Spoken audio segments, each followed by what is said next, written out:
from understanding? Can you open the curtain?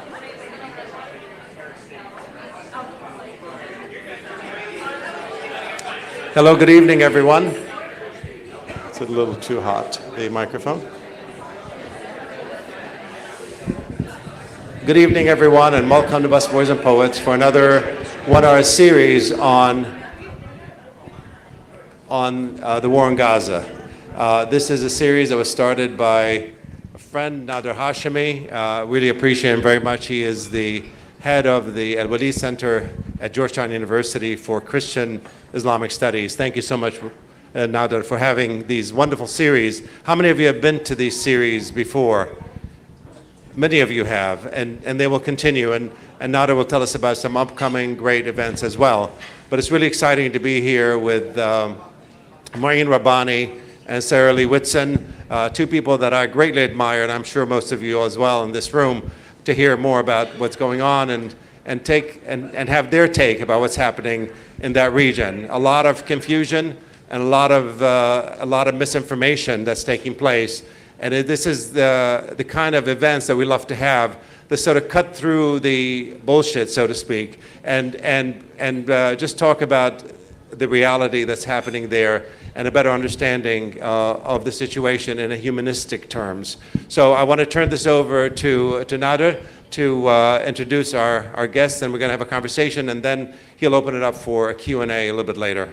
Thank you all for being here once again.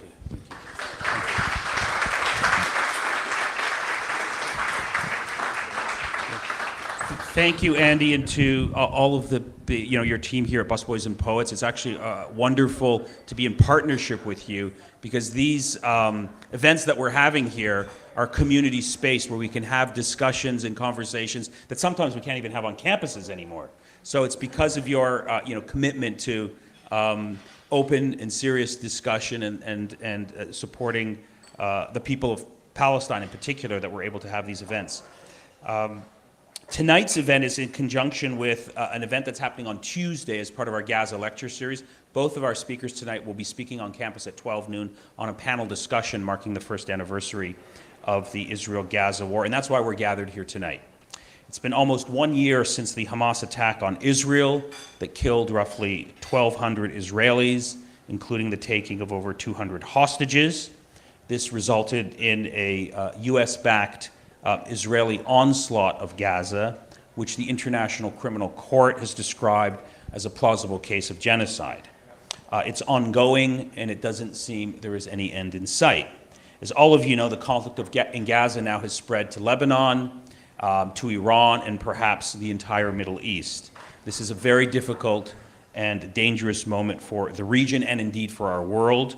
We're gathered here tonight to examine this topic, to assess it, to interpret it, and to try and figure out what we can learn over the past year. There will be time for a question and answer session, and joining me tonight is two people I deeply respect on these questions, Mouin Rabbani and Sarah Leah Whitson. Mouin Rabbani is a researcher, analyst, and commentator specializing in Palestinian affairs, the Arab-Israeli conflict, and the contemporary Middle East. Previously, he was the principal political affairs officer with the Office of the UN Special Envoy for Syria. He previously also worked at the International Crisis Group on Israel-Palestine issues, and he was also a researcher with Al-Haq, the West Bank affiliate of the International Commission of Jurists. Currently, Mouin Rabbani is co-editor of Jadaliyya, where he also hosts the Connections podcast, and he's also the author of a forthcoming book called Gaza Apocalypse, and whenever that book comes up, Mouin, we will meet here again to promote it. Sarah Leah Whitson is the executive director of Democracy in the Arab World Now, an organization that was set up by the late Jamal Khashoggi before he was brutally murdered by the Saudi Crown Prince. Previously, she served as the executive director of Human Rights Watch Middle East and North Africa Division from 2004 to 2020. She's led dozens of advocacy and investigative missions throughout the region, focusing on human rights, accountability, legal reform, and migrant workers. She's published widely in the mainstream press on human rights and foreign policy. So first of all, thank you, Mouin and Sarah, for being with me tonight. The first question is a big, broad question. I want both of you to take as much time as you need to answer it. Since this is an anniversary, and anniversaries are moments of reflection, I'd like you each to sort of, reflect on the past year. The UN Secretary General issued a statement last week saying the speed and scale of the killing and destruction in Gaza are unlike anything I've seen in my years as the Secretary General. So reflecting back on the past year, what are the key moments that stand out in your mind? What are the broader sort of political and moral lessons that we should be learning from this horrific anniversary that we're marking today? Mouin, you want to go first? Thank you.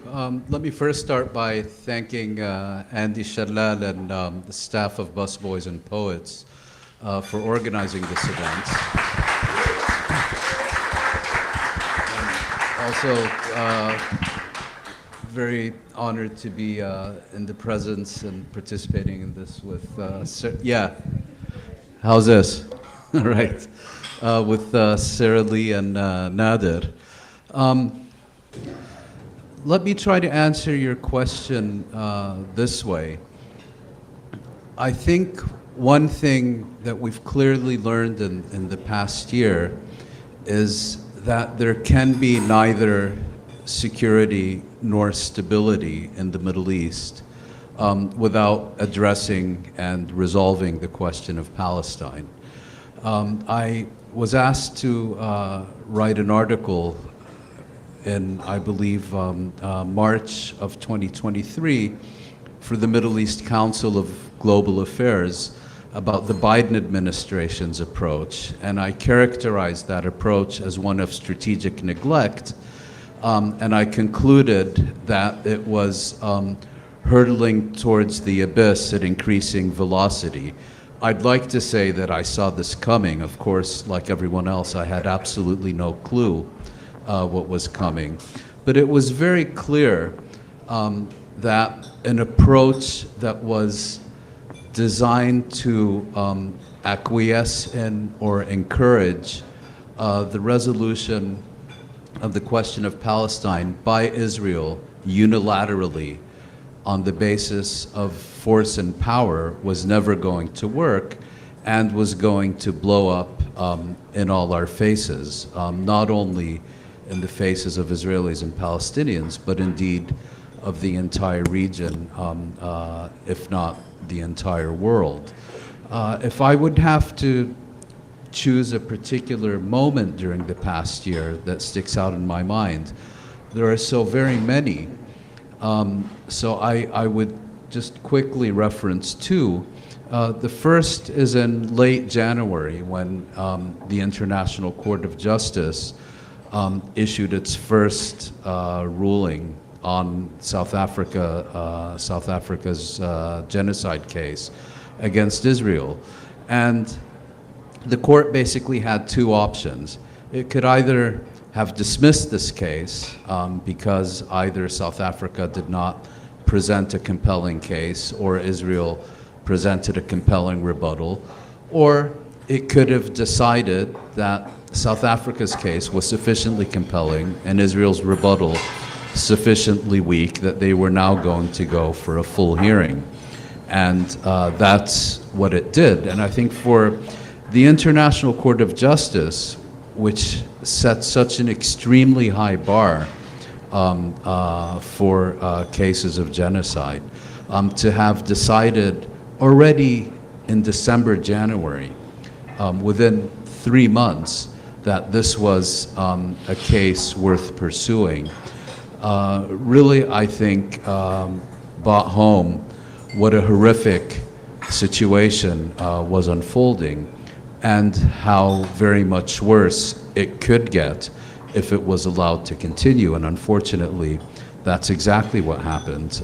The second and more recent point of reference was only last week when, in the aftermath of Israel's assassination of Hezbollah's General Secretary, Hassan Nasrallah, the Israeli Prime Minister, Benjamin Netanyahu, made a statement in which he assured the Iranian people that freedom was coming and that it would be coming a lot sooner than they think. And it was at that point that it became clear that Israel, which had been knocked so off balance in October last year, in October of this year, felt it had regained the confidence to not just defeat its enemies, but to essentially redraw the strategic map of the Middle East.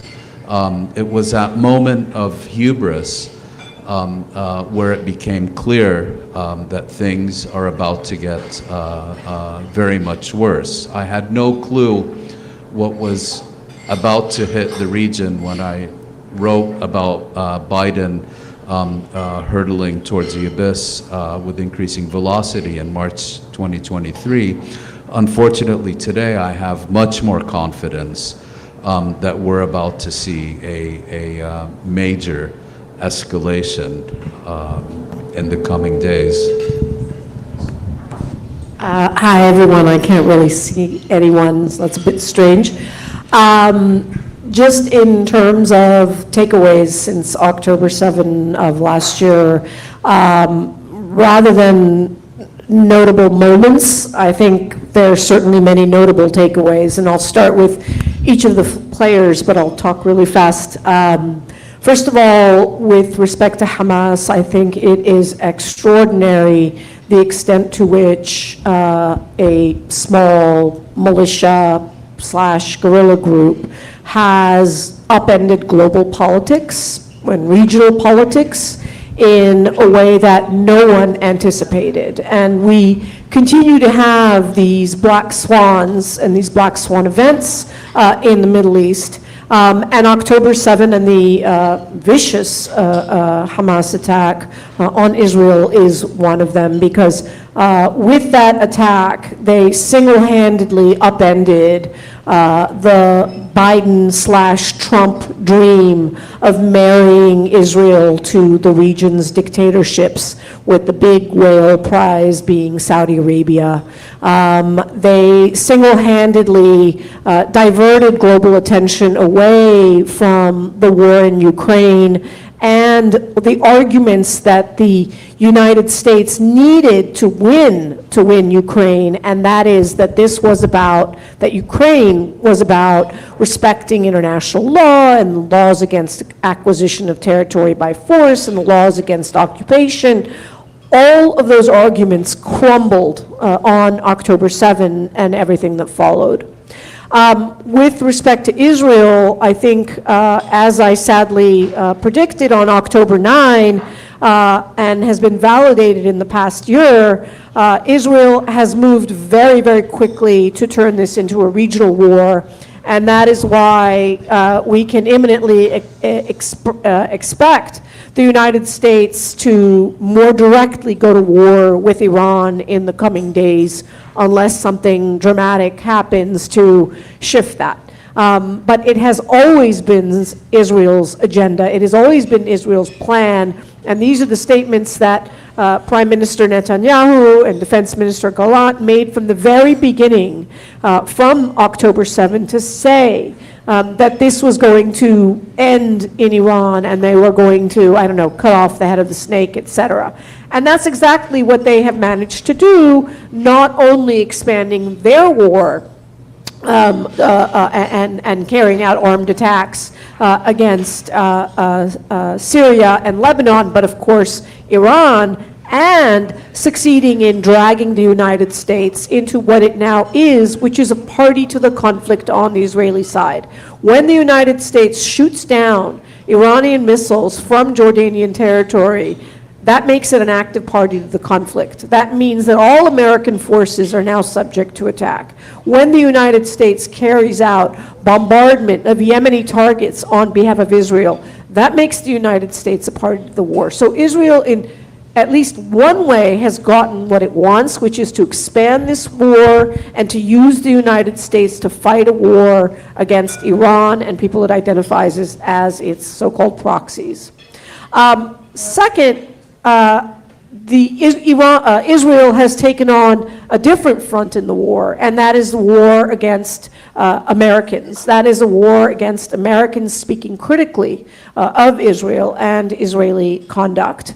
And in response to the massive, also surprising, outrage and the, reinvigoration of something called a student movement in the United States that had largely been dormant and asleep for the past several years, from, Black Lives Matter, never really became a student protest movement the way Gaza has become.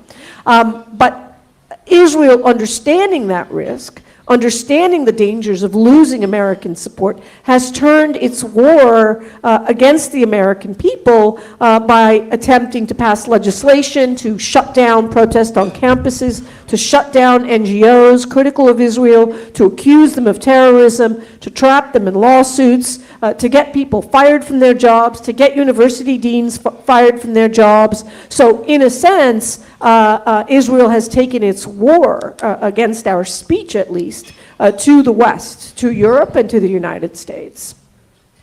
Finally, on the United States, I think that the Biden administration has validated and confirmed what I think many of us have long believed, which is that there is, in fact, as Kamala Harris's advisor recently, without any self-consciousness declared, that there's no daylight between Republicans and Democrats in terms of their unconditional, ironclad support for Israel. And what the Biden administration showed us is that they have no red line. There's literally nothing Israel can do that will change America's unconditional support for Israel. Not even starving Palestinians, not even being found by the International Court of Justice to be carrying out atrocities that are genocidal, not even having the Prime Minister and Defense Minister of Israel indicted by the International Criminal Court for war crimes and crimes against humanity. Really, the Biden administration has showed us that they are stuck in the same harmful mentality of complete obeisance to Israel because of their obeisance to donations from pro-Israel groups in a way that, I think has in fact surprised many people in the United States. So a question now about bias and complicity. This is somewhat of a rhetorical question, but at the same time, it's a deeply substantive question that I think many people in this room will identify with. How is it possible that a genocide is being carried out in plain sight, in front of the entire world, and the United States, the United Kingdom, Canada, and many Western countries, both the government and the opposition, effectively support the genocide, and almost all of the mainstream media either support the genocide or downplay it, and that also applies to many public intellectuals as well. How did this happen? How can we explain it? Mouin? Thank you. Well, I think there can only be two explanations for this. One is a grand conspiracy theory in which Israel controls every government in the world, it controls every media organization in the world, it has chips embedded in our heads and controls what we think and say and do. And the only other plausible explanation is that these governments are consciously pursuing, is that? No, that's just the air conditioner, I think. Yeah. That these governments and these media organizations believe what they're doing. They're not being blackmailed. They're not being purchased. Of course, we do have cases, Jamal Bowman and a few others who were primaried. And of course, there are congressmen who would otherwise be different, be indifferent to the Middle East. But the point I try to make is, would U.S. policy towards the Middle East be all that different if AIPAC didn't exist?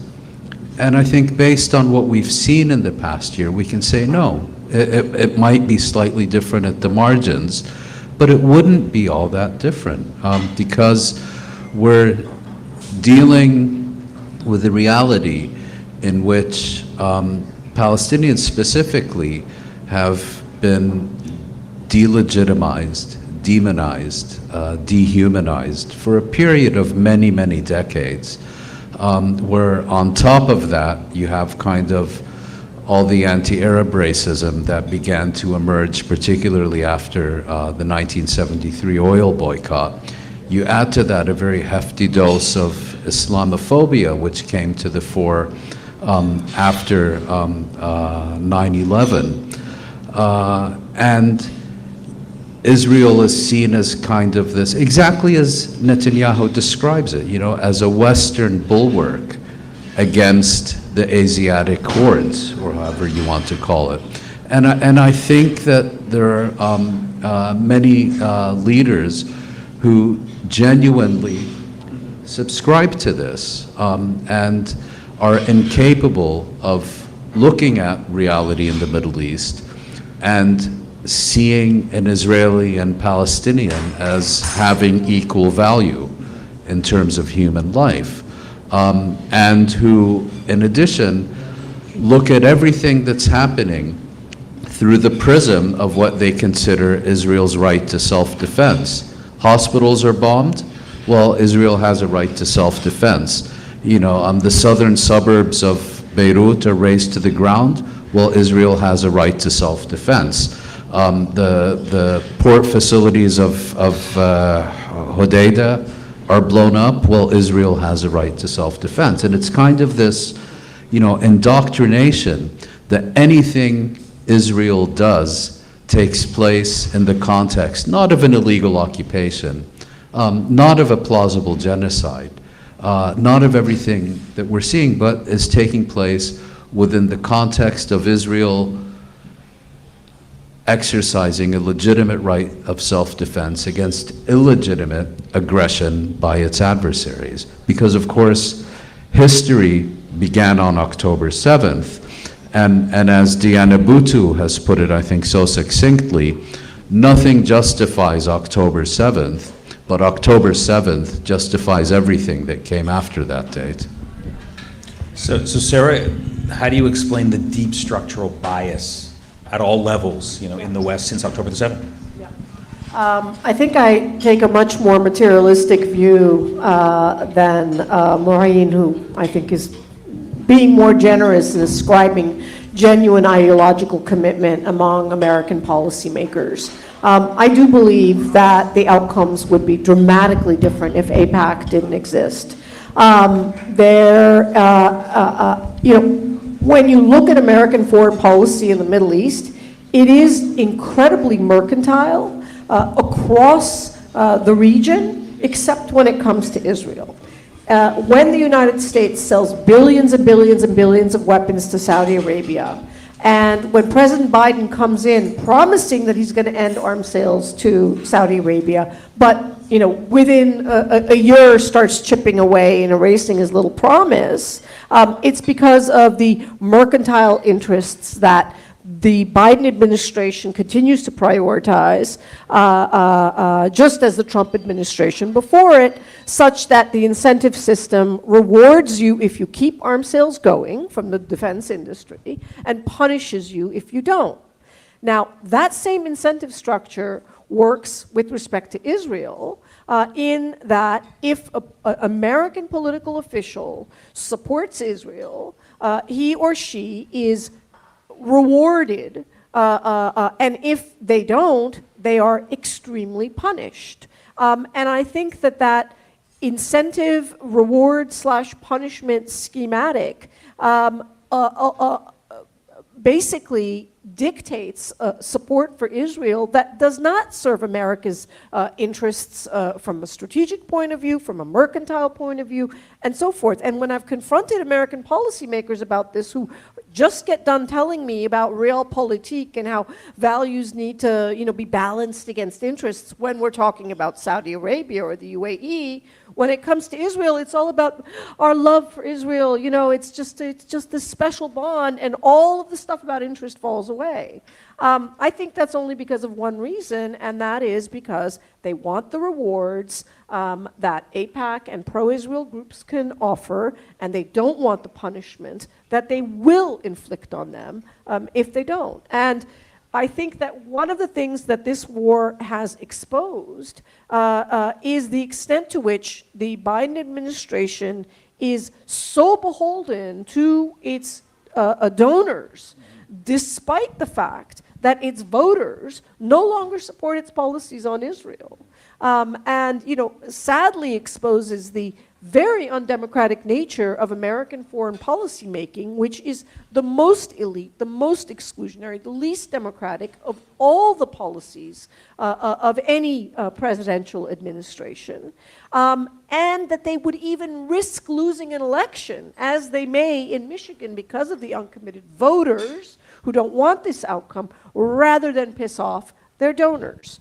And, that's why I don't think that the Democratic Party, despite the fact that a vast majority supports cutting aid to Israel and supports Palestinian rights, will change until they lose an election for it. I don't think there will be another outcome.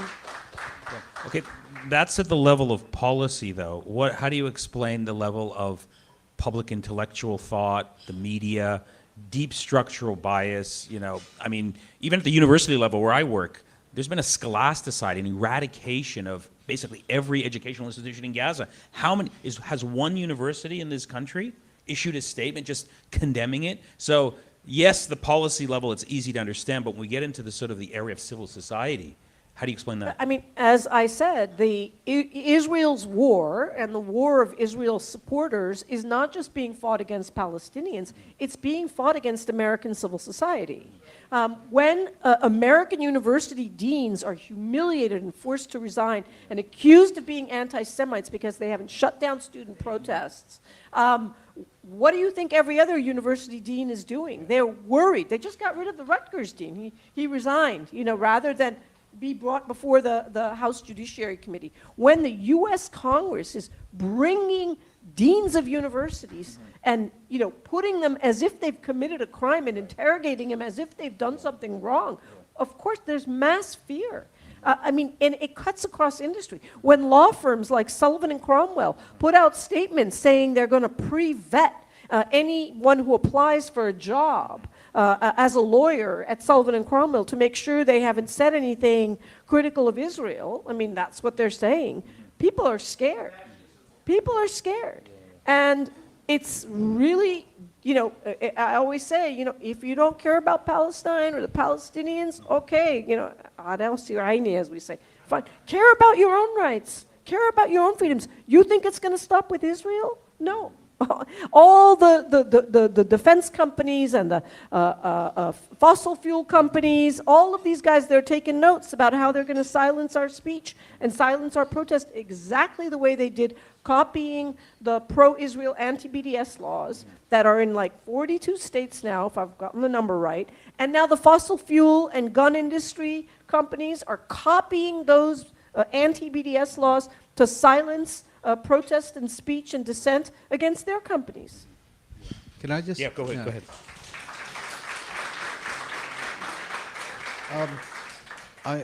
I completely agree with what Sarah Leah said about civil society, but I'd just like to take up one remark she made.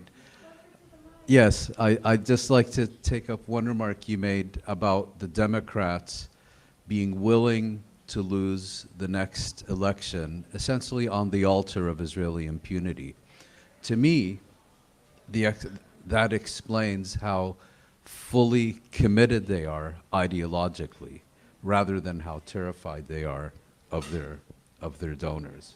Maybe we're both right, but I see that these politicians, for the most part, are acting out of genuine belief.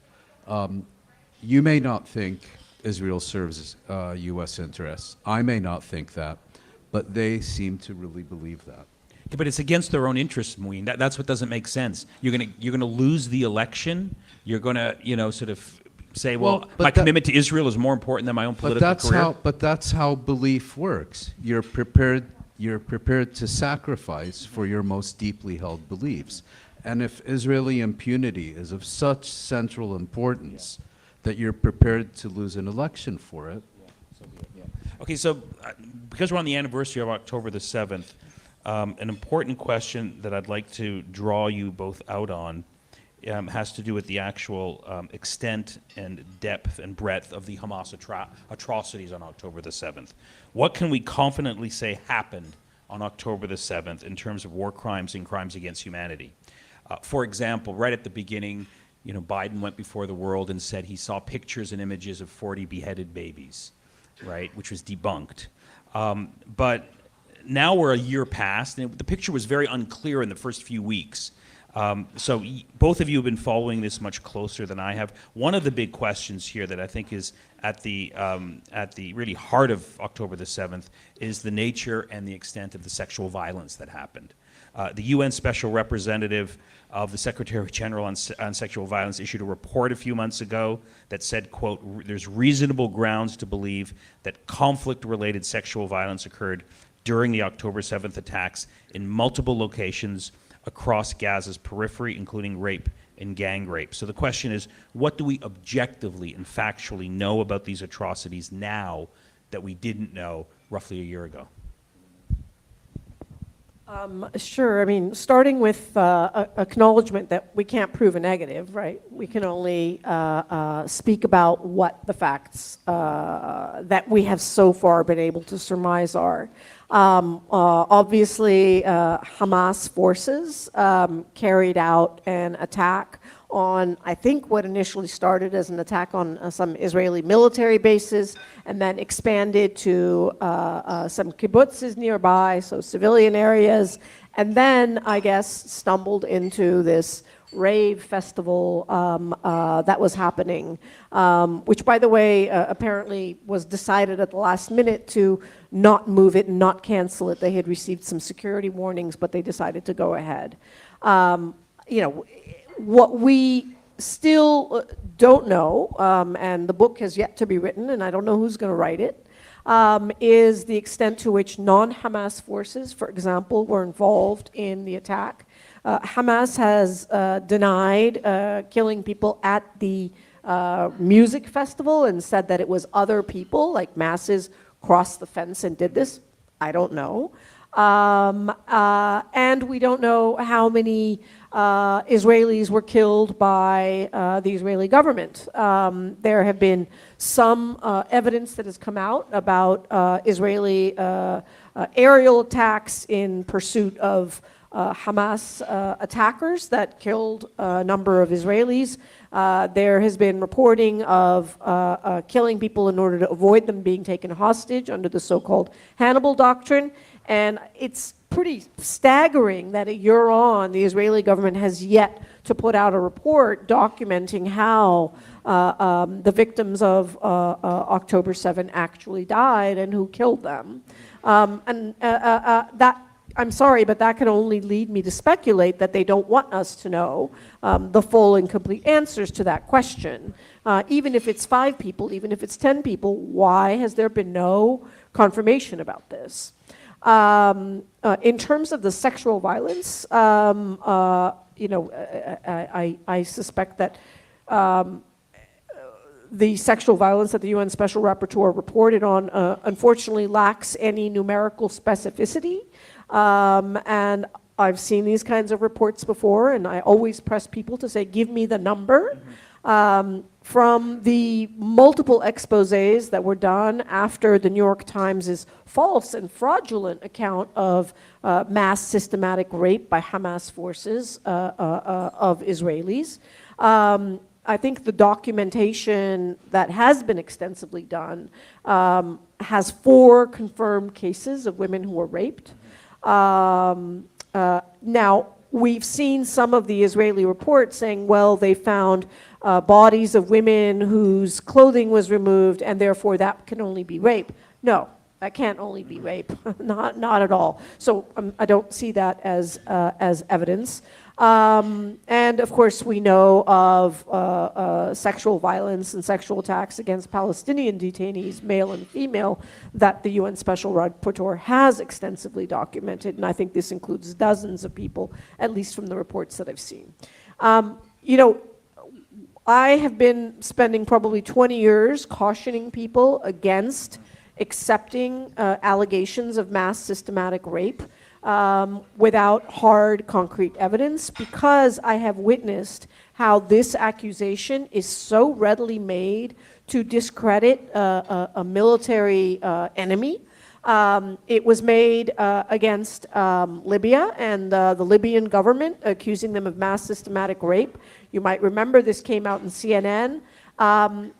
We at Human Rights Watch spent 6 months investigating this and found 14 cases of sexual assault, not even all rape, I think 9 of whom were men who had been sexually abused, but not in the way that we think of as a rape of women.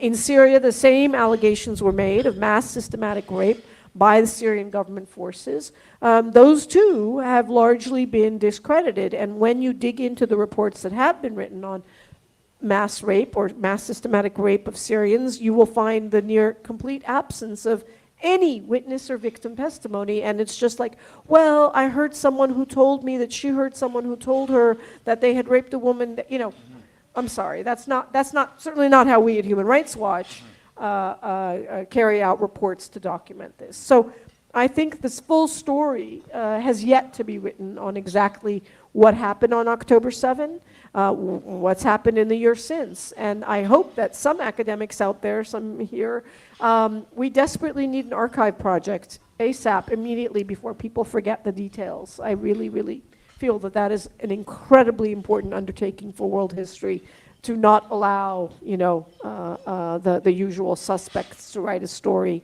that is sadly probably far from reality. Mouin, what do we know now that we didn't know last year? I mean, I think we can state with confidence that Hamas's primary objective on October 7th was to irrevocably shatter the status quo. And if you want to irrevocably shatter the status quo in a conflict with Israel, you're not going to do that unless you deal a severe blow against the Israeli military. And therefore, I remain convinced that the primary objective of Hamas was to knock out what's known as the Gaza division, that division of the Israeli military responsible for keeping the Gaza Strip in its cage. And that they did successfully. We also know that Hamas subsequently entered a number of population centers, and that atrocities were committed there, and that at least some of those atrocities were committed by Hamas. The question that needs to be asked is, to what extent was this premeditated? In other words, to what extent were these fighters told that part of their instructions were to commit atrocities for whatever political objectives, as opposed to what extent were these initiatives by individual fighters who, either out of a feeling of revenge or out of a feeling that this would be their last act on this world, conducted such acts. My initial view was to question whether Hamas deliberately carried out atrocities against civilians on October 7th. But I think the last few months, and there was a documentary produced by Al Jazeera about October 7th that also helped change my thinking. I mean, if you look historically at the Arab-Israeli conflict, there's a fundamental difference between Israel, which has a history of always deliberately targeting civilians, the Palestinians, who have a long history of refusing to distinguish between civilians and combatants, and an organization, for example, like Hezbollah, which for the most part has always made a point of targeting Israeli military targets rather than civilian targets, except in exceptional cases. And I think, if I was listening to the news this evening, I think tonight is one of them. And if you look at it in that context, I think it's entirely plausible that not only did Hamas fighters commit atrocities against civilians on October 7th. But this may well have been part of their objective. In other words, to show Israel and Israelis that their sense of invincibility, that their sense of security could be completely demolished by Hamas. Having said that, I think what is equally significant is that from virtually the first day, we began to hear stories about beheaded babies, to the extent that the president of Israel's chief backer repeatedly claimed that he saw images that we know absolutely do not exist. There's no evidence that Israel photoshopped pictures and showed them to him. He literally never saw these pictures because they don't exist, and no one gave him fake pictures. But he kept insisting he saw pictures of beheaded babies. We kept hearing testimony of people who claimed to know about babies being roasted in ovens, about babies being hung from clotheslines, about pregnant women being disemboweled, and the most lurid stories. So quite clearly, from the get-go, there was a massive propaganda campaign that can only be explained on one basis, which was to rationalize, to legitimize, to seek to justify the genocidal campaign that commenced almost immediately. I'll just make one last point about sexual violence. To me, the key issue is not whether there was or there wasn't sexual violence on October 7th. Unfortunately, I take it as a given that in any armed conflict, there is at least some level of sexual violence. I think the key issue here is, was there an organized campaign of rape and sexual violence conducted either by Hamas or by other Palestinians on October 7th? And I think the answer is indisputably that there was not. And this, again, raises questions about the extraordinary lengths to which Israel and its apologists have gone to keep pushing the story. If you remember, Screams Without Evidence, or was it Screams Without Words, American Pravda's major expose on this came out. Times. Yeah, that's its other name. That came out, I think, just as Israel was moving into Al-Shifa hospital. And if you look at October, November, December, there tends to be a correlation between each major Israeli escalation in the Gaza Strip and each regurgitation of the mass rape hoax. One of the related questions that emerged soon after October the 7th was, how should have Israel responded to the attack? I mean, you're critical of the U.S., you're critical of Israel, but if you were in Israel's shoes, 1,200 of your citizens were killed, over 200 taken as hostages, what's the better response? Yeah, I obviously get this question all the time, and I think that the people who ask it don't tend to like my answer.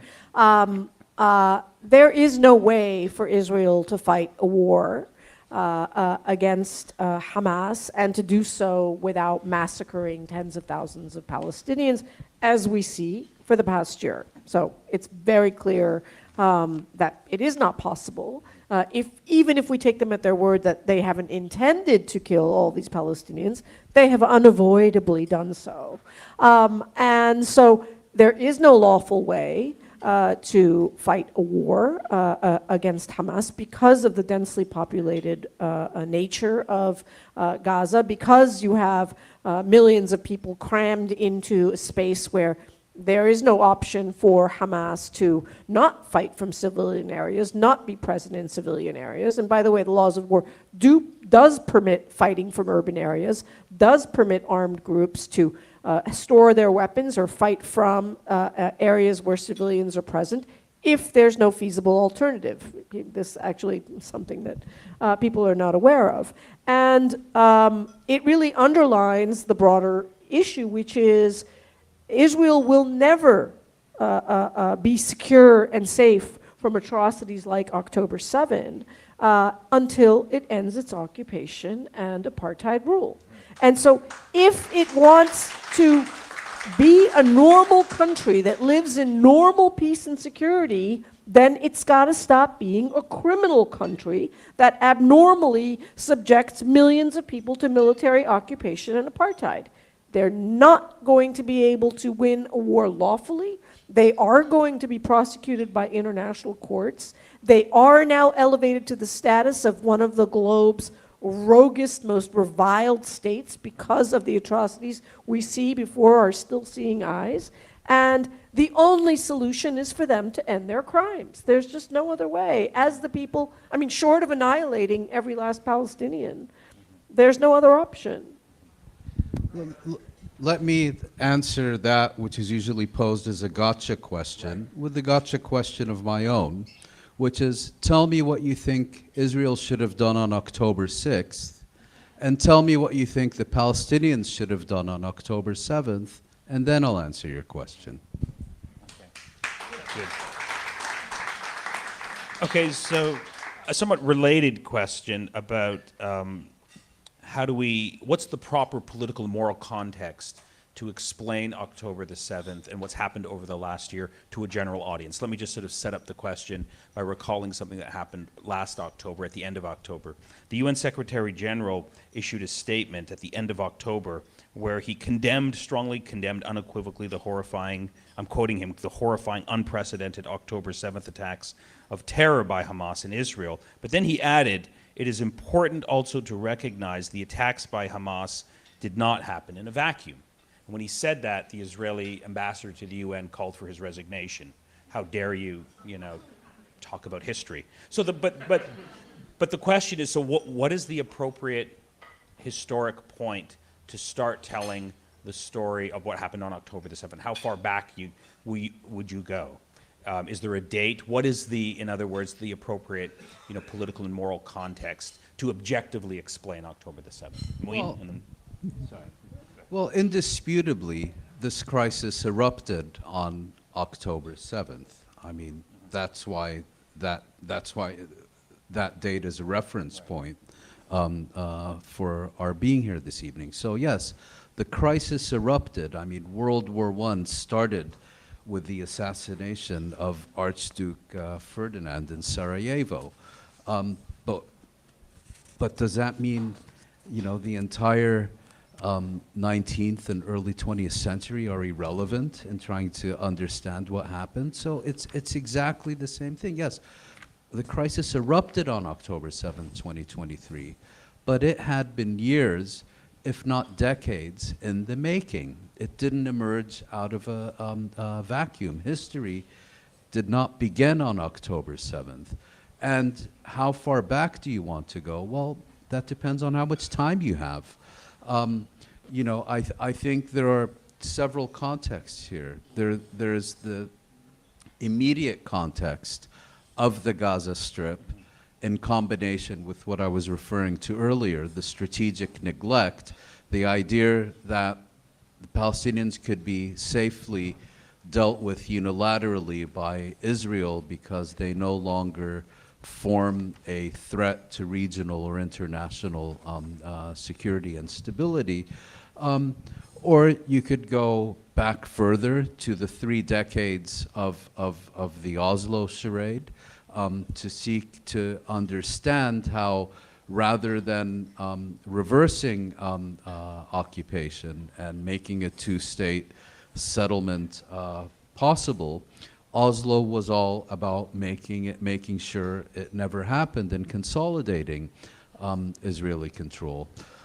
You could go back and start with 1948, because of course in 1947, if you told someone, you were going to the Gaza Strip, they would have thought you're going to a brothel or something, because it didn't exist. The Gaza Strip exists only because of the Nakba. No one had ever heard it. The terrorist. There was no strip. Or you could, go back to the origins of the Palestine question in the late 19th and early 20th century. So there are multiple layers of contexts, but I think the key one is to make a distinction between the eruption of a crisis and its causes and origins. Yeah. The context.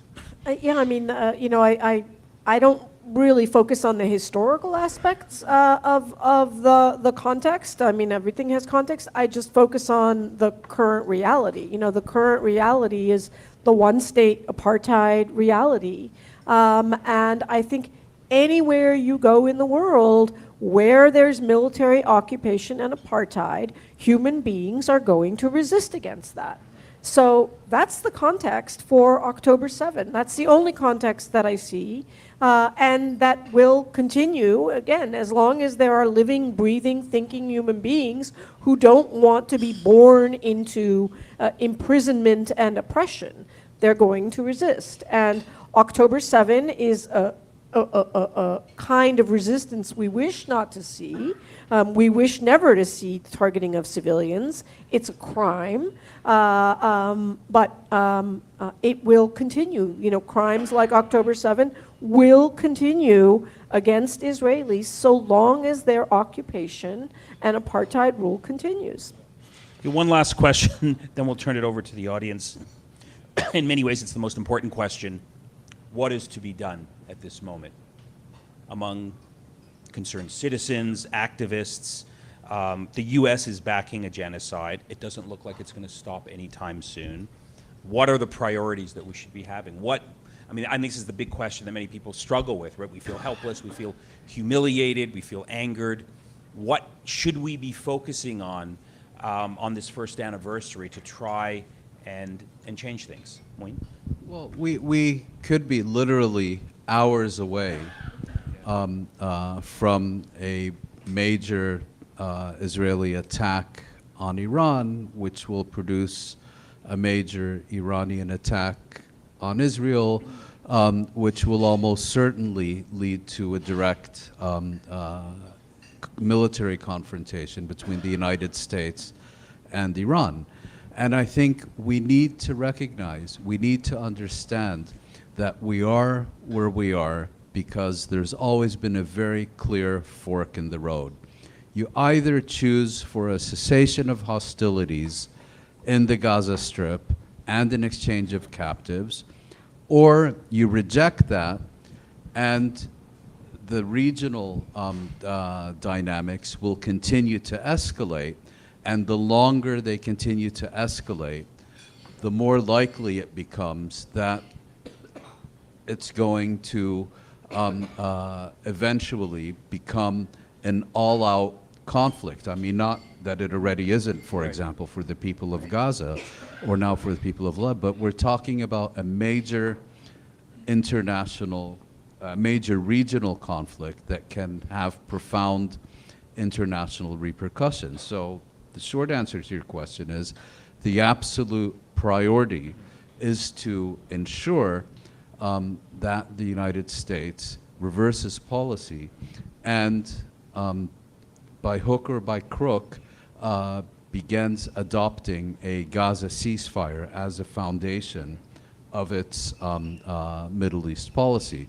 I unfortunately agree with Sarah Lee that this is not going to happen until these politicians pay the price by losing an election as a result of their devotion to Israel, and that it becomes clear that these policies, which have for so long been an electoral asset, have become an electoral burden. But having said that, if your question is, what do we do in the immediate term? Well, put an end to this horrific bloodbath, and in so doing, prevent it from blowing up the entire region. Sarah Leah, what is to be done? Yeah, I mean, I think what needs to be done, what should be done, is very clear, and it's been clear from October 9, when Dawn put out a press release demanding an immediate ceasefire. It was very clear to us that where we are now would be the exact consequence of allowing Israel to do what it's doing and to now drag us into an imminent war with Iran. I mean, obviously, it's got to start with a ceasefire in Gaza, because Hezbollah, I think, has issued 9 statements in the last 48 hours that says that we will stop fighting when Israel stops fighting in Gaza. Iraqi militias have said that. The Yemeni militias, the Yemeni But then you hear, government we have said that. can't trust Hezbollah. No, but I mean, it's got to start with a ceasefire in Gaza. I do not, unfortunately, believe that the Biden administration is going to make that happen, and they have prepared us to accept that there will be no ceasefire before January. They have encouraged them to take out Hezbollah, as they have done, injuring thousands of Lebanese who've lost their hands, who've been blinded, who've had their genitals detonated by these horrific terrorist attack on the pagers. So, you know, I'm very sad and scared to say that our country's addiction to war manages to woo us into yet another war. And I don't know what it's going to take to wake the American people up. I mean, since I've been sort of a thinking adult, it's been one war after another. It just never ends. 1991 Iraq, 2003 Iraq, the war in Yemen, now the war in Gaza, now a war against Iran. It just never ends. And I don't know what it's going to take for Americans to say, we have to stop being the most warmongering, war-involved country in the world.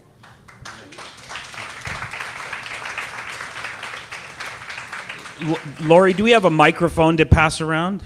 Okay, we'll pass this one around, and you and I will share our mic. Yeah. So just raise your hand if you have a question or comment. Right here at the front, Lori. Okay, go ahead. She can go first, and then you're next at the front. Yeah. Thank you. Thanks a lot for being here. My question is a little bit about the results of the uncommitted movement, and looking at those results, which I believe in many states, despite the fact that I don't think a 13-ish% uncommitted vote threshold was passed, I still think that many of those campaigns outperformed their goals and seemed like, for a moment, a fleeting moment of hope.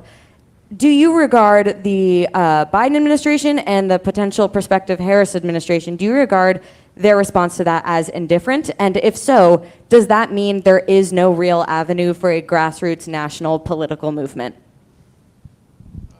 Sarah Leah, the uncommitted movement. I'm just starting with the fact that I'm not an American political expert. I really don't understand the nuances, and there are people who know this much better than I do. But looking again at a state like Michigan, where it's so close between, well, let me back up. Harris has saved the Democratic Party from certain defeat that Biden would have led us to. Certain defeat, because it was obvious to everyone that he's not a viable candidate anymore, and has reinvigorated the party, and I think brought many more on side who were either not going to vote because they're so horrified or would have voted for Trump. Nevertheless, it remains a very close contest in a place like Michigan, where I do believe uncommitted voters of a very small number can have a very big impact. You know, this is America's version of the way 2 or 3 elected candidates in a multi-parliamentary system can dictate outcomes, as they have in Israel. You know, a few of the most extremists have captured hold of all of the Likud. So I think that there is an opportunity to dramatically shift the outcome in a number of states, which will hinge the election. I mean, when you look back at the last several elections, they were razor narrow margins, you know, going back to Gore v. Bush, razor narrow margins in which, yes, I do believe that energized movement of Americans that say, okay, you know, there's so many groups in America that have their number one priority, the hill they're going to die on. You know, it's abortion rights, it's the climate, it's guns. Yes, I want my guns, or no guns. So we're going to have a foreign policy hill that we're going to die on, and it's going to be U.S. support for Israel. So you make all kinds of political choices, you Democratic Party, you Republican Party. This is going to have to be one of the things you make a choice on, and accept the consequences based on your choice. So I absolutely think that there's something very powerful in it. You know, has the Harris administration tried to ignore them and brush them aside and think she can throw out a few words about Palestinian suffering to trick us into thinking, oh, well, she's not so bad after all? Yeah, I mean, certainly tried. And she just had a meeting with some carefully selected Arab Americans, including Engage, who I think is a very good organization. So they understand that they need to do better, but ultimately she is just as beholden to the pro-Israel donors as the Biden administration has been, as the Democratic Party is writ large. And that's why I think it really comes down to, you got to choose your voters or you got to choose your donors. It's pretty stark relief right now. Yeah, at the front here. Just raise your hand. Hold on. You're in Tehran. What would it take to get the government of Tehran to make peace with the United States? So if you were negotiating with the government of Tehran, the government of Iran in Tehran, what would you say to the government of Iran so it would not become a pariah nation, stop being a pariah nation, and join the rest of the world and its prosperity? It has resources. So what can we do? Well, I think if your question is about U.S.-Iranian relations, it actually goes much deeper than the issue we're discussing today, which is a much more recent development. I mean, I think the fundamental problem in U.S.-Iranian relations, well, there are many, but the one that has led to the current impasse is that in 2015, an international agreement was reached to which both the United States and Iran were parties, the Joint Comprehensive Plan of Action, commonly known as the Iran Nuclear Agreement. And that agreement was being implemented, I don't think to either Iran or the US's satisfaction, but it was being implemented until in 2008, the Trump administration, I think the day after Bolton was appointed National Security Advisor, the US unilaterally renounced that agreement and withdrew from this international agreement. And of course, at the time, Trump was very broadly denounced for, reversing US policy and so on. But then, when the Biden administration came into office, it refused to rejoin the agreement. The obvious thing to do would have been, Trump acted illegitimately when he unilaterally renounced the agreement. The Biden administration should have simply rejoined the agreement, and then once it rejoined the agreement, it could have taken up any issues it had about Iran's implementation of the agreement from within the agreement. But it chose instead to try to negotiate a new and different agreement with the Iranians, which the Iranians, as anyone with a brain could have predicted, absolutely refused. And in the meantime, the Biden administration continued with Trump's policy of maximum pressure. So what happened when the current crisis erupted, there was already growing hostility between Washington and Tehran. And if, what I think many people are predicting in terms of developments in the next week or weeks does indeed materialize, I think a fundamental question also needs to be asked. Would we have gotten to this point if the Biden administration would not have continued with Trump's unilateral renunciation of the Iran nuclear agreement, just as it did with Trump's recognition of Israel's claims to sovereignty over Jerusalem, claims to sovereignty over the Syrian Golan Heights, claims to sovereignty over the Western Sahara, and all the rest of it. Because there's very little that Trump did in the Middle East that was at the time so loudly denounced by Democrats that Biden did not reverse. I mean, I would just, invite you to take a close look at U.S. relationships with governments in the Middle East. And the way in which Iran is described as, you know, the worst country in the world, the most dangerous country in the world, the nefarious, malign, biggest state sponsor of terrorism and so forth, is unfortunately a lot of deliberate exaggeration and attack.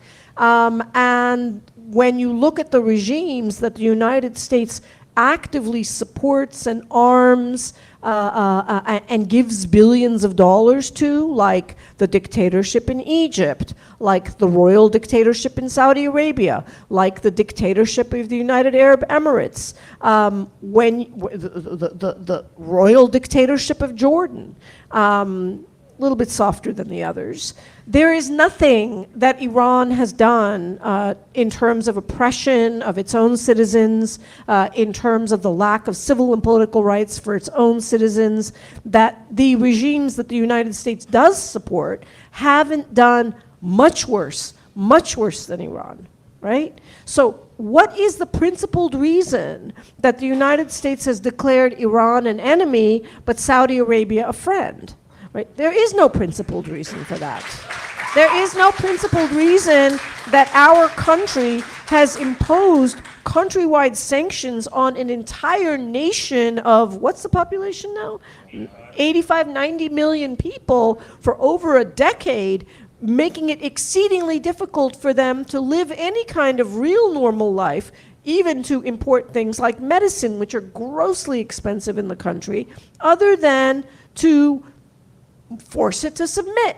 And the same thing happened with Iraq, right? America's aggression towards Iran is not because they're not democratic enough. They're certainly more democratic than Saudi Arabia, right? It's not because they're human rights abusers. They're, I'd say, comparably abusive as Saudi Arabia, certainly probably less abusive than Egypt when you look at the wide-scale torture and crimes against humanity against Egyptian detainees. So why is our government in conflict with Iran in particular? I think that's the question we should try to get a better understanding of. So, yeah, sir, yeah, just put your hand up, and then I'll take some questions at the back. My question, as a Presbyterian minister, how much the evangelicals and Zionism and Christian Zionists are swaying our foreign policy? I am the child of the Nakba. So when Israel was created, they destroyed 530 villages and towns and exiled close to 1 million people out. The only people that stayed in the new state of Israel, 155,000 people, like my family.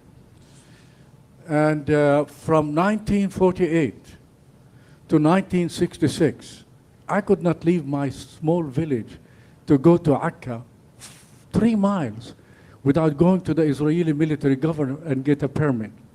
So good old American living in a dream world.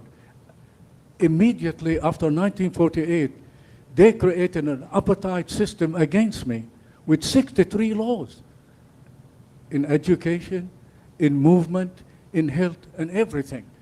So after 1967, all of the energy of Israel went after Gaza, the West Bank, and East Jerusalem. So this audience need to know you are today. A 56-year-old woman and a man cannot get out of Bethlehem to go to Jerusalem without a permit. You cannot go to a university without a permit. So good old American are living in a dream world. No one can come to this restaurant without a permit. Sir, so your question was on... That's the original question. How much evangelicals and Zionism and Christian Zionism persuading our foreign policy?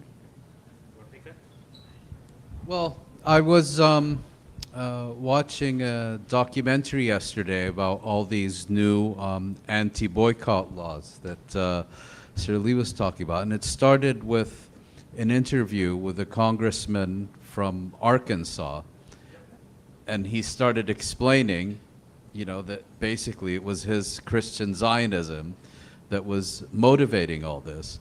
I do think that Christian Zionism is probably a more powerful force than AIPAC in this country, particularly because the American Jewish community is increasingly divided and polarized on issues concerning Israel in ways that it certainly wasn't a few decades ago.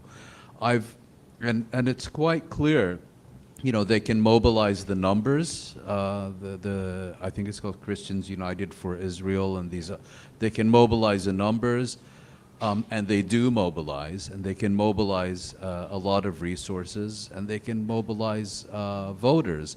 I've also seen suggestions that among younger generations of evangelicals, this very solid, tightly packed hysterical lunacy is not really as prevalent as it is among the older generations. But I would just add, the United States has a reputation of being a much more religious society compared to European countries, but I also wouldn't underestimate its influence in Europe as well, where it seems to be growing. Yeah, let's take some questions at the back. Yeah, Nadia over there on the side, and then you're go ahead. Okay, good.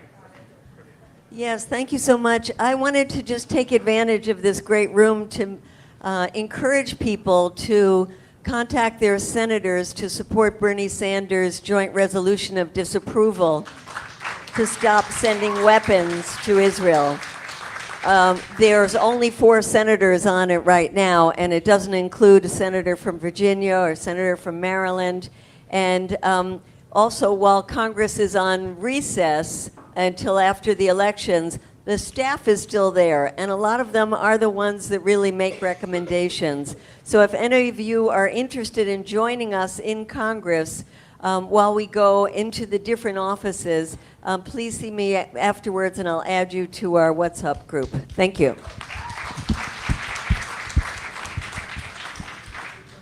Also, make sure to give them hell for our Appalachian kin. They are struggling right now, and these folks are on recess. Hi. So I've got one comment and a question. So, sorry, I've got one comment and a question. So the first comment is, years ago when President Clinton was running for office and they asked him what matters, and he said, it's the economy, stupid. And I kind of still remember that because I'm thinking, okay, why would the American voter at bottom really care about what's happening in the Middle East, Ukraine, or anywhere else, right? 90% of them probably couldn't point it out on a map, right? So that's one comment. I'm happy to take feedback on that. The other one is, many years ago I was speaking to an expert. He's actually in this room right now. And he said to me, the only way that you're going to make peace in the Middle East is if you negotiate with Likud. Negotiating with labor is useless. And labor is useless. And so I was wondering what your comments would be as to, if there were ever to be an agreement with the Israeli government, who would you make it with? How do you make it? Who do you speak to? Thank you. I think it's no longer possible. I think that in the past, there was a possibility of reaching diplomatic agreements, certainly with Likud. The Egyptian-Israeli peace treaty is one example. Other diplomatic agreements were reached with the Labor Party. But I think Israel has, in a sense, gone off the rails. And I'll answer this with an anecdote. Many people have suggested that one of Hamas's main motivations on October 7th was to sabotage the prospects of a Saudi-Israeli normalization agreement.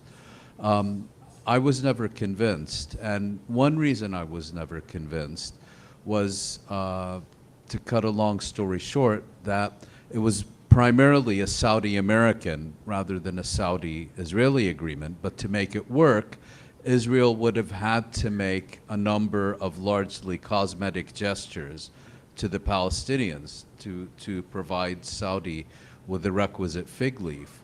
And it became quite clear that not only this Israeli government, but essentially any Israeli government that could reasonably be formed, given where Israel is today politically, is no longer capable of making even cosmetic, let alone meaningful gestures towards the Palestinians. And therefore, I think we have now reached the stage where peace agreements, diplomatic agreements, whatever you want to call it, certainly ones that include both the Israelis and the Palestinians, are no longer, or at least for the time being, are off the agenda.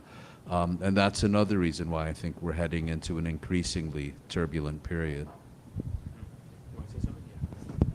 Yeah, just briefly, I'll say that this is a man-made problem. This is not sort of a law of nature, global warming that's unfixable. I think what ails at least Israel-Palestine is eminently fixable with human political will. I actually am publishing a book next year that proposes how we can fix the problem of Israel and the problem of Israel's crimes, which is the endless illegal occupation and apartheid rule. And what we set out to do, me and my co-author, is to actually describe a plan for how Israel can transition into a rights-respecting state. For the punchline, it is a very radical proposal that starts from the premise of Israel being forced into submission by global sanctions, by global isolation, such that Israelis realize that to preserve their own personal interests, they need to accept that they have to end occupation and apartheid. And I think from that minute on, it really is about allowing the people between the river and the sea to democratically choose what governance they want, whether it's one state or two states or three states or binational or confederation and so forth. But the first thing that has to happen, and maybe I'm sounding a little repetitive, but it needs to be drummed home, that there can't be negotiating an end to occupation and apartheid. Those are crimes, and you don't negotiate with a criminal, you just get them to stop. So that's got to happen first. And then I don't want any representatives of anybody negotiating on behalf of the individual diverse human beings, Palestinian, Israeli, other communities that live there, who have very, very different opinions about how they want to be governed. But I think they should get to choose, and they should make that choice as the people who actually live there. Two more questions. Okay, yeah, one, and then we'll take one more after that. You're the last question. Go ahead. Testing. All right. So my question pertains to the international community and the two-state solution. So we've seen kind of encouraging steps taken by the international community to put an end to this, the ICJ decision, the ICC warrants, and now probably France taking the lead on stopping arms sales to Israel. But my question is on the two-state solution specifically, because every time anyone talks about consequences for Israel, they always end up with the two-state solution, getting back on track to two-state solution. I fear this is coming back to that status quo of Oslo, which has not really been a great endpoint, because Israel has gone all the rewarded with being for all the bad behavior of occupation, while Palestinians get worse conditions, such as more restrictions, more checkpoints, more permits. So my question is, how can we convince people in the international community, in the international community, that really the talk about two-state solution is really more harmful than it is useful? Mouin, comment on the two-state solution. Well, I think, first of all, on Oslo was never about a two-state settlement. As I like to say, The Oslo Accords are all of 3 or 4 pages long, written for the most part in plain English. I encourage everyone to read them. Doesn't mention self-determination, doesn't even mention the word occupation, doesn't mention Palestinian statehood, doesn't mention two-state settlement, etc. The problem is that those who had the power to implement a two-state settlement decided to adopt it as a slogan, and nothing but a slogan, in a way that served as a fig leaf for a reality that was being deliberately pursued to make a two-state settlement impossible. So now in 2024, you have a situation where Israel has an openly annexationist government, explicitly rejects a Palestinian state, while at the same time, as Sarah Leah was saying, you now have an advisory opinion from the International Court of Justice that basically says that the occupation is illegal and unlawful and illegitimate and needs to end as rapidly as possible. And so therefore, you now have a pathway also to getting a two-state settlement without any negotiations. But my view is that, you know, between these two positions, and I'm someone who had continued to say that a two-state settlement is achievable, certainly if you consider how much more deeply entrenched, for example, France was in Algeria, or Great Britain and Ireland compared to Israel in the occupied territories. But I think we're past that. I think that potential had its moment. Those who could have made it happen decided to subvert it through either active support or passive acquiescence in Israel's annexationist policies.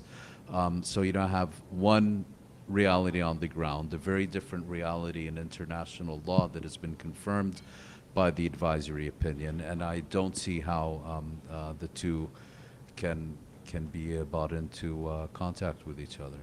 You want to say something about the ubiquitous nature of the two states? Yeah, I mean, the two-state unicorn, as per the Oslo process, is dead, and I think everyone knows that. And you know, and that's why I set out to write the book that I'm writing with my co-author on a new path forward, on a new plan, and a new vision. And as far as I'm concerned, let 100 visions bloom, as long as we all agree that Oslo is dead and we need something else. So read my book next year. What's the name of your book? Lori, the woman behind you, I think, has a question, and we'll try and end it there. Okay, second to last question. Okay. Good evening, and thank you so much for this evening. I want to start by... Can't hear you. Up like this? Oh, like this. Is that... Can you hear me? Okay. So I want to start with thanking Mouin, because almost 40 years ago, he was part of a graduate group at Georgetown University that made a scholarship for undergrads to go to the West Bank, Israel, Jordan, and Gaza. And myself and my friend here were two of those undergrads, and it shaped our vision forever.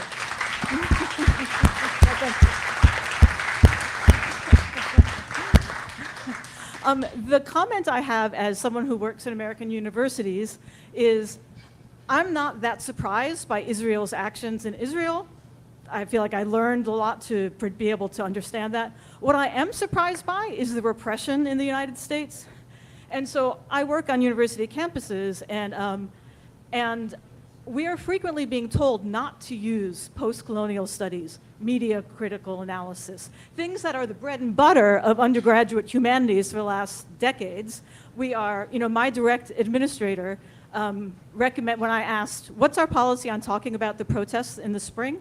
And I was replied to that it would be better not to bring them up because it would make Jewish students uncomfortable, and in particular not to bring up colonial settlism and post-colonial studies. So along with the undergrad at USC who minored in genocide studies and was denied speaking, and then the Northwestern professor of the first professor of journalism of social justice who's now been suspended. It's like the universities, we don't believe what we've been teaching. So thank you. Well, thank you, and I hope you're soon able to go back, but this time to a free Palestine.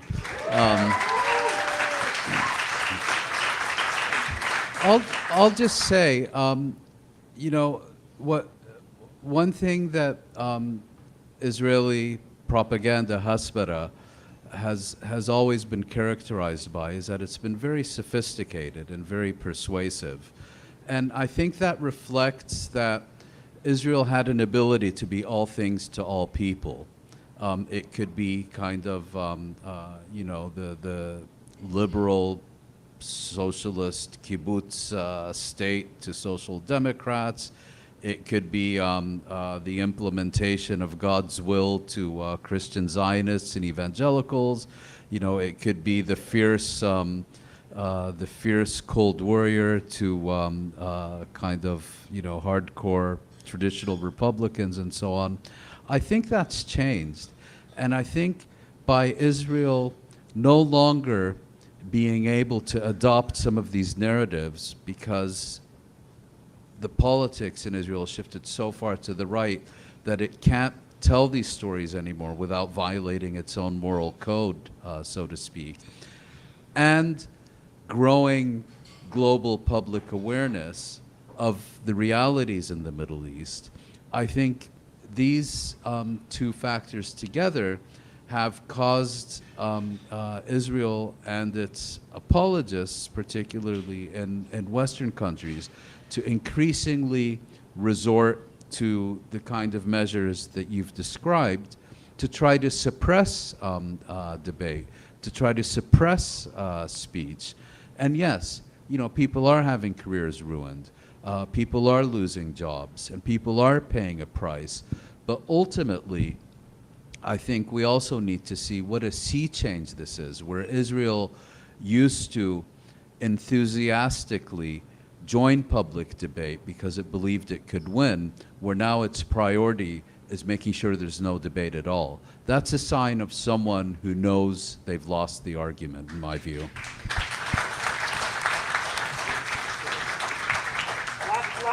Okay, thank you so much. So just to, sorry. Just to back to your first question that you asked. So regardless of whether AIPAC is the reason behind U.S. foreign policy towards Israel, or if this is some deep-set ideological commitment, I have noticed in the past couple of weeks, or the past 2 weeks even, a marked change in the language used by the Biden administration when it comes to, since the assassination of Nasrallah. So I feel like this entire year, there has been some type of red line with the Biden administration when it comes to Israel attacking Lebanon and drawing the US into a war with Iran. So I'm very confused over why there's this sudden change of language. It seems like they even worked maybe to assassinate Nasrallah with Israel, why this sudden change is happening, why these red lines are gone, and why we seem to be almost like catapulting towards a war with Iran that the US before didn't seem to want. So that's my first question. Only one question. Okay, yeah, okay, Go ahead. but there, okay. You want to speak to that about Sure. you know, what's happening now? Yeah, well, I think if you, I alluded to this earlier, that on October 7th, Israel was severely knocked off balance. And if you remember what American officials were saying in the months after that, two things. First of all, that they wanted Israel to have a strategy, and I mean, this is me putting words into my mouth, not theirs, that Israel seemed to have a strategy that consisted primarily of bloodlust and revenge. And the other thing the Americans kept consistently saying is they did not want regional escalation. I think what's happened, what's changed in the past few months is that Israel has kind of regained the confidence, because it's not just the assassination of Nasrallah. Israel managed to successfully take out virtually the entire leadership of Hezbollah, particularly its senior military ranks. And this gave Israel the confidence, in a sense, that it lost on October 7th, what impact it's actually going to have is a different question that I won't address in the interest of time. But Israel feels it has regained the initiative, and that in regaining the initiative, it is not just taking on Hezbollah. It believes it now has a capacity to fundamentally change the strategic equation in the Middle East, much as it did in 1967. And the other part of my answer is that I think the Americans now also see, or at least some very senior American officials in the Biden administration are fully on board with this. They also see that this is a moment of opportunity and are determined to grab it. That, I think, is the answer to your question. Yeah, I mean, I would only add that, the reversal of fortune with a successful, dramatically successful and shocking pager attack, followed by the assassination of the leader of Hezbollah in Lebanon, which, mind you, they didn't take out one building in order to get him and kill some dozens. Israelis literally destroyed 4 neighborhood blocks because they knew that Nasrallah was in the vicinity. It's pretty shocking. But that has sort of given them wind at their back to the weak-willed putty of the Biden administration saying, okay, maybe you should go for it now. Maybe you can change it. Maybe we can reshape the Middle East. So you've had this crazy rhetoric coming out of the Biden administration from the Jake Sullivans and the Brett McGurks and Amos Hochsteins talking about reshaping the Middle East now, which they were deliberately giving speeches to disavow. One of the big last speeches that Jake Sullivan gave, where he laid out his 8 pillars for the Middle East, was, we are now humble. We're not going to try to remake the Middle East in our image. We are not giving up we're giving up on those grand schemes to bring democracy and human rights. Instead, we're going to make deals with the butcher of Riyadh and kiss his ring. But now they're back to, we're going to remake the Middle East because of the successful pager strike and taking out of Hezbollah. I mean, there's no real strategic thinking whatsoever. It's just fantasy, I think. Could I just add one? This is the same Jake Sullivan who on the 29th of September, 2023, I think he was speaking to a conference organized by the former IDF prison guard, Jeffrey Goldberg of The Atlantic, in which he said the Middle East hasn't been this quiet in decades. I don't spend any time on the Middle East anymore. Right, yeah. Mouin, Sarah, it's a huge understatement to say that I wish we were meeting under better circumstances. But despite this dark moment, we all sort of, I think, derive inspiration from your moral clarity on these issues. So please join me in thanking Sarah and Mouin.